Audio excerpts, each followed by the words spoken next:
Take a moment to picture a librarian in your head. Picture how the librarian looks, acts, and dresses. Now picture a lawyer. How does the lawyer look, act, and dress? When we stereotype people, we put a large category of people together and assume characteristics about them based on one categorization. For example, you may have assumed that the librarian was an old, quiet woman, or that the lawyer was an outspoken, well-dressed man. This may seem like a harmless example, but when we begin to act on our prejudices and treat people differently as a result, we are creating a society in which people are treated differently based on what group people associate them with. Prejudice is rooted in psychology and is a normal psychological occurrence, but since it significantly affects our daily lives and the world around us, part of being a socially responsible citizen includes understanding prejudice so we are able to recognize it and stop it from happening. In this speech, I'll use a psychological lens to talk about what prejudice is, different theories about why people are prejudiced, and lastly, how we can avoid prejudice. So first of all, what is prejudice? Prejudice is defined as a negative attitude towards a group of people. This can be based on anything: race, gender, age, sexual orientation, political affiliation, etc. Related to prejudice is stereotypes, which is different from prejudice because stereotypes are our thoughts about people, while prejudice is our feelings towards people. Discrimination is our actions or behaviors towards people as a result of stereotypes and prejudice. The stereotype content model, developed by Susan Fiske in 2002, theorizes that stereotypes take two factors into consideration: warmth and competence. Those with high warmth and low competence are viewed with pity, often elderly and housewives. Those with low warmth and high competence are viewed with envy, often the richer business people. And those with low warmth and low competence are viewed with contempt, often the homeless or drug addicts. Those with high competence and high warmth are seen with admiration, and this category is where people tend to place their own in-group. Now that we've covered what prejudice is, the next question is, why are we prejudiced? There's a few different existing theories, but we'll cover the social identity theory and cognitive theory. Social identity theory, developed by Henry Teifel and John Turner in the 1970s and 80s, talks about in-group bias, theory that we have a tendency to favor in-groups over out-groups to enhance our self-esteem. Another theory is the cognitive theory, which is that we use cognitive bias to remember distinctive information.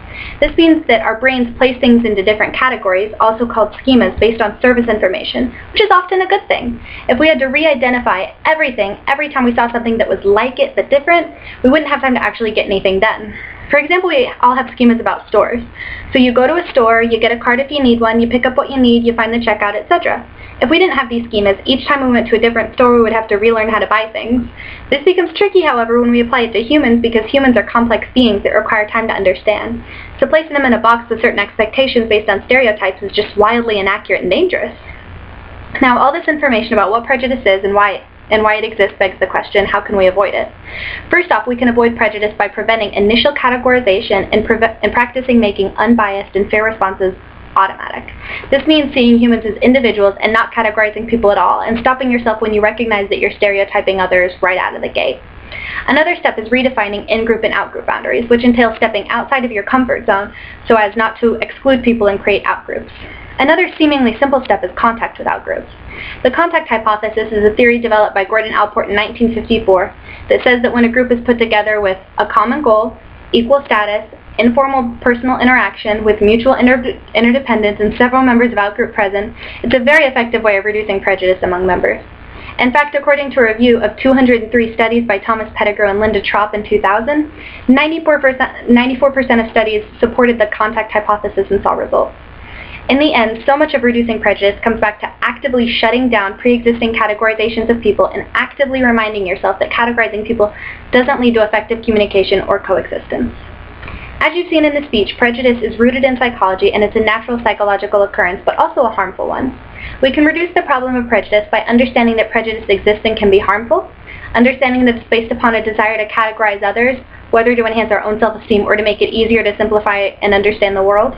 And we can also reduce the problem by understanding how we can stop ourselves from stereotyping, such as redefining our in-group boundaries or preventing the initial categorization from happening.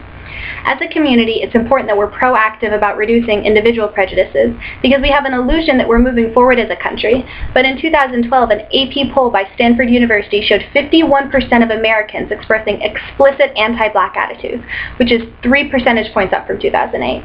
This shows that prejudice is an issue that we have to actively work to resolve rather than just assuming that it will get better over time. We can all do our part to work towards a society in which people are seen as individuals rather than members of in and out groups.